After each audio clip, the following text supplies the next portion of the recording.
Dzina la Atate ndi la Mwana ndi la Mzimu Woyera. Amen. Mulungu wanga bwerani mudzandithandize. Ulemu ukhale kwa Atate ndi kwa Mwana ndi kwa Mzimu Woyera, monga panali poyamba, tsopano ndi masiku onse, ndi pa nthawi zosatha. Amen. Zonse zimene zili ndi moyo tsopano zipereke nyimbo yotamanda kwa Mulungu mlengi wathu, mwa ulemerero apezeke. Amene adakonza ndi kutipanga ife, natiteteza ndi kukhala nafe, amene amatisogolera ife mpaka kumathero a masiku athu. Mbendera zake zili pa ife, kuwala kwake kumatitsogolera, chipilala cha moto chowala mkati mwa usiku, mpaka mithunzi itazimirira ndipo mdima utathamangitsidwa, pamene tipita patsogolo kuchokera mkuwala kupita mkuwala. Malamulo ake amawagwiritsa ntchito, nyenyezi m'njira zake, dzuwa m'njira yake limawala momvera, magomo ndi mapiri, mitsinje ndi akasupe, nyanja zamchere mukuya kwake zilalika umulungu wake. Nafenso tiyenera kulankhula za chikondi chathu ndi kukondwera ndi kupembedza kwathu mosangalala. Tiyeni tiyimbe nyimbo mpaka zinthu zonse za moyo lero lino zitagwirizana mukuyamika kwa Mulungu wamwambamwamba, osana ndi matamando. Chilimbi 1. Ndakusandutsani kuwala kwa mafuko onse kuti mubalalitse chipulumutso changa mpaka kumalire a dziko lapansi.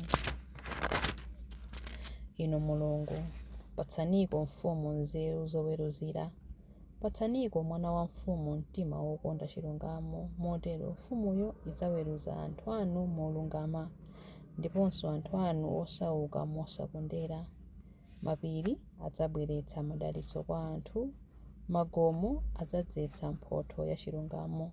Mfumu idzateteza anthu osauka, idzapulumutsa anthu osowa, koma idzawononga anthu ozunza anzawo.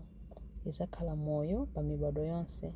Nthawi zonse pamene dzuwa ndi mwezi zikuwala mlengalenga, idzakhala madalitso ngati mvula yogwa ya minda, ngati mvula yowaza pa nthaka. Pa masiku ake chilungamo chidzakula, mtendere udzachuluka mpaka mwezi utaleka kuwala. Idzakhala ikulamulira kuchokera ku nyanja ina mpaka ku nyanja ina, kuchokera ku mtsinje mpaka ku mathero a dziko. Amaliwongo akuchipululu adzayiweramira, adani ake adzadya fumbi. Mafumu aku Tarisisi ndi aku Zilumba adzayipatsa mitulo, mafumu aku Seba ndi aku Seba adzabwera ndi mphatso. Mafumu onse adzayigwadira, ndipo mitundu yonse ya anthu idzayitumikira. Ulemu ukhale kwa Atate ndi kwa Mwana ndi kwa Mzimu Woyera, monga panali poyamba, tsopano ndi masiku onse, ndi pa nthawi zosatha. Amen. Ndakusandutsani kuwala kwa mayiko onse kuti mubalalitse chipulumutso changa mpaka kumalire a dziko lapansi. Chilimbi 2. Ambuye adzapulumutsa ana a anthu osauka ndi kuwachotsa ku ukapolo. Ndithu iyo idzapulumutsa anthu osowa amene amayitana, idzapulumutsa anthu osauka ndiponso opanda owathandiza. Idzamvera chisoni anthu ofowoka ndi osowa, ndipo idzapulumutsa moyo wa anthu aumphawi. Idzawombola moyo wawo kwa anthu owapsinja ndi kwa owachita zankhanza, popeza magazi awo ndi amtengo wapatali pamaso pake. Ikhale ndi moyo wautali golide wa ku Seba apatsidwe kwa mfumuyo. Anthu ayipempherere nthawi zonse, ayipemphere madalitso osalekeza. M'dziko mukhale chakudya chambiri, pamwambanso pa mapiri pakhale zinthu. Zipatso zake zichuluke ngati za ku Lebanoni, anthu ake achuluke mu mzindamo ngati udzu wakuthengo. Dzina lake lisayiwalike konse, mbiri yake ikhalepobe, monga momwe limakhalira dzuwa.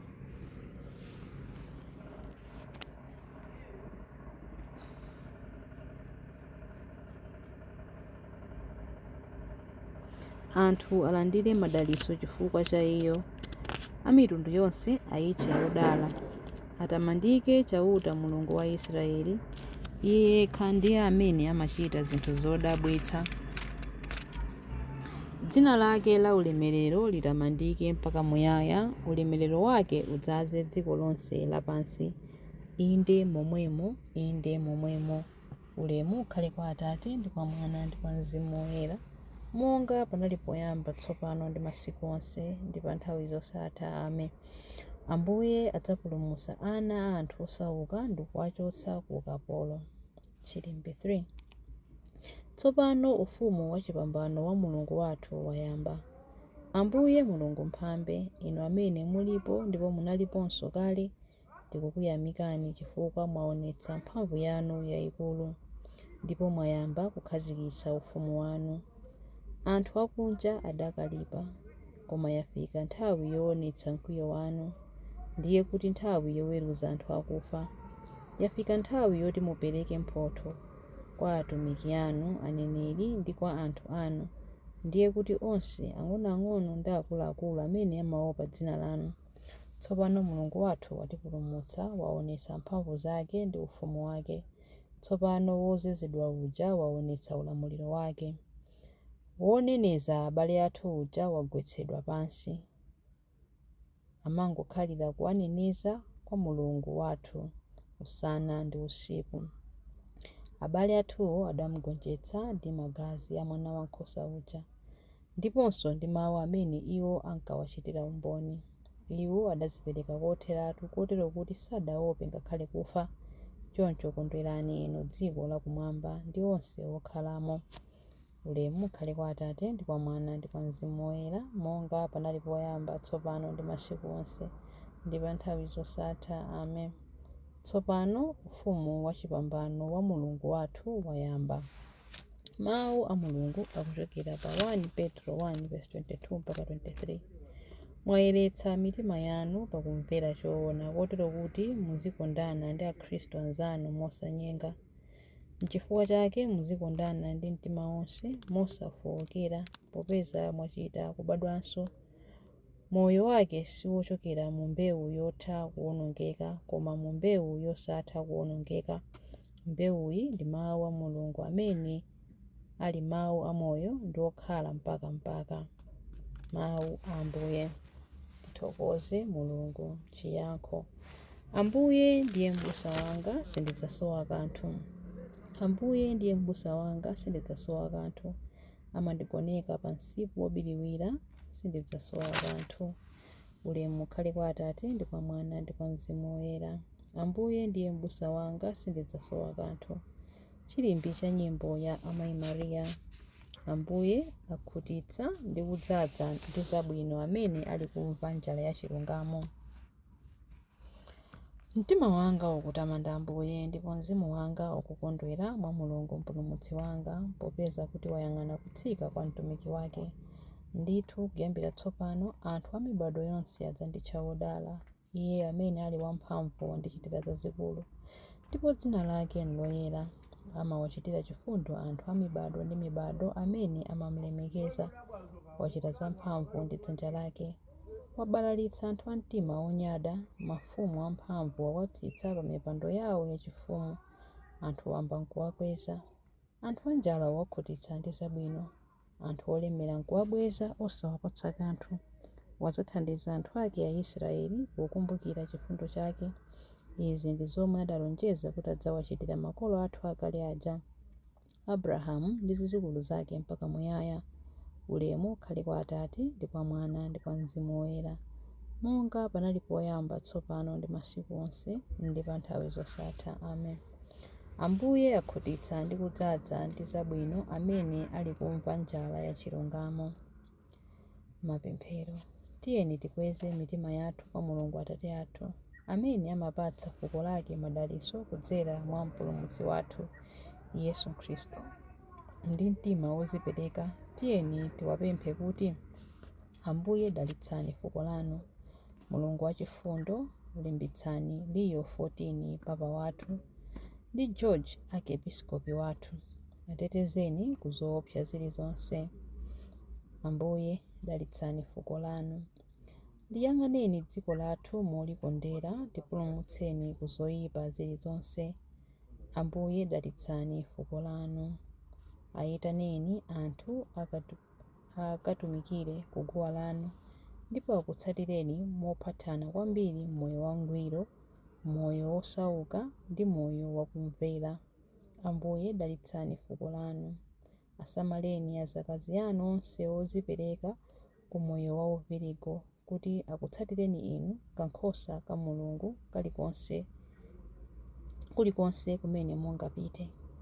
Ambuye dalitsani fuko lanu. Mupatse kuusa kosatha abale athu onse amene adamwalira, kulumikizana kwawo ndi ife kuthe kulimbikitsidwa kudzera kugawana zabwino za mzimu. Ambuye dalitsani fuko lanu. Ambuye dalitsani fuko lanu pamene tikupemphera kuti: Atate athu muli kumwamba, dzina lanu liyeretsedwe, ufumu wanu udze, kufuna kwanu kuchitidwe, monga kumwamba choncho pansi pano. Mutipatse ife lero chakudya chathu cha lero. Mutikhululukire ife zochimwa zathu, monga ifenso takhululukira adani athu. Musatisiye ife mchinyengo, koma mutipulumutse ife kwa zoyipa. Amen. Tipemphere. Atate achifundo, mverani pemphero lathu lotamanda inu. Musalole kuti mitima yathu ikhale kutali ndi chikondi cha lamulo lanu. Mutitsogolere mu mdima wa usiku mpaka tikafike ku mbandakucha wa moyo wosatha. Tikupempha izi kudzera mwa Ambuye athu Yesu Khristu, mwana wanu, amene ali ndi moyo ndi ufumu limodzi nanu ndi Mzimu Woyera, Mulungu tsopano ndi pa nthawi zosatha. Amen. Ambuye atidalitse, atiteteze ife ku zoyipa zonse ndi kutifikitsa ku moyo wosatha. Amen. M'dzina la Atate ndi la Mwana ndi la Mzimu Woyera. Amen.